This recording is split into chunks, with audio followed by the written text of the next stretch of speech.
grass is tall as it blows in the wind, sweeping across a land rich in history. If you listen, you might hear it talk of battles that were fought, or the gold that was found. Maybe you could hear the days of the huge buffalo migration, or hooves of horses galloping across the landscape. For a Western hunter, it's not all about harvesting an animal, but rather the journey that unfolds while he is afield.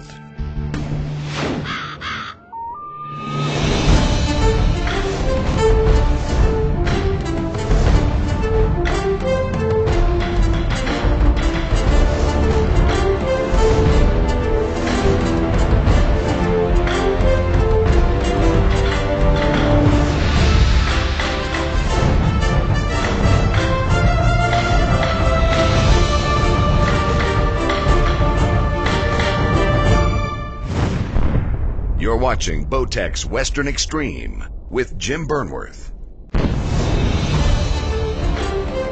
Western Extreme, brought to you by Bowtech. Refuse to follow.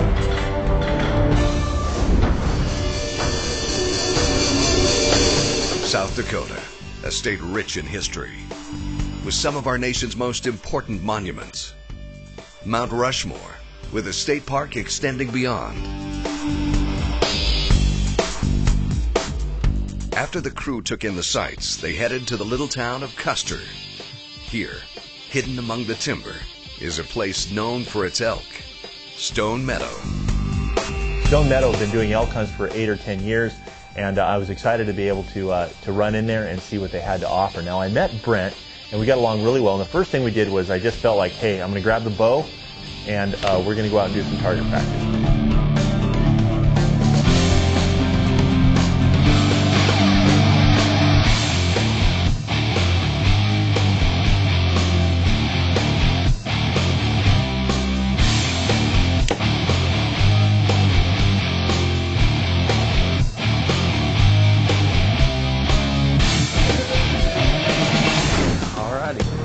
Jim will be hunting with ranch manager and guide Brent White.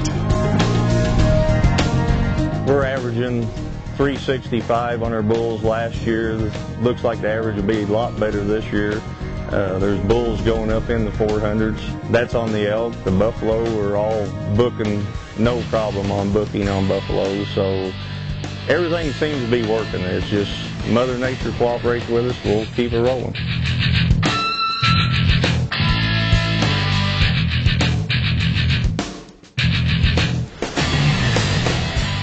Looks like a good place for a rattlesnake to be.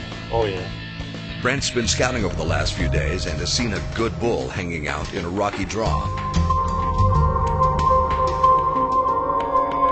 It's late in the season, but the crew tries to set up and do some calling.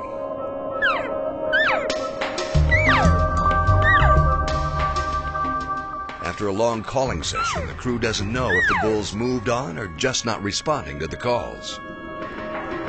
It will have to be a spot and stock mission. No elk, but there's some turkeys running around here. It's unbelievable. I think there's 150 turkeys behind us, and we don't have a turkey tag. And why would we waste time? There's a turkey right there, Big Tom. Why would we waste time turkey hunting when we can elk hunt? I was in Hawaii on the Big Island, and I was hunting sheep up in this volcanic area. And out from the volcano, crevices, that had been hot, years prior, right. This stuff is growing everywhere. Oh, really? And it's got like a fur on it. Yeah, it's a real soft, velvety. And it's very soft and velvety. It's really, really a neat plant. But one of the things it does in the morning is dew really condensates on this. Wow.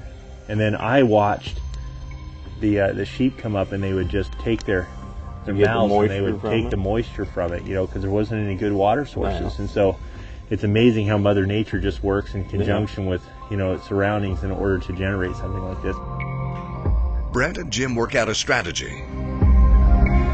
These ponderosa pine here, I know that in other states that we've hunted in, they have a real beetle problem that's killing a lot of them. Yeah, we have it here also. Now these bulls are rubbing on these ponderosa pine as well, aren't they? And so their antlers get real black in some They cases. should be real dark. Sap is a crucial part of it, but then you need mud and water to go along with it. So Cool. the blackest horns are going to be where they can really waller in the mud and get in the sap. So Okay, let's go where the wallow is, where there's black horn fixes, and All where right. they've been rubbing. all right. Okay.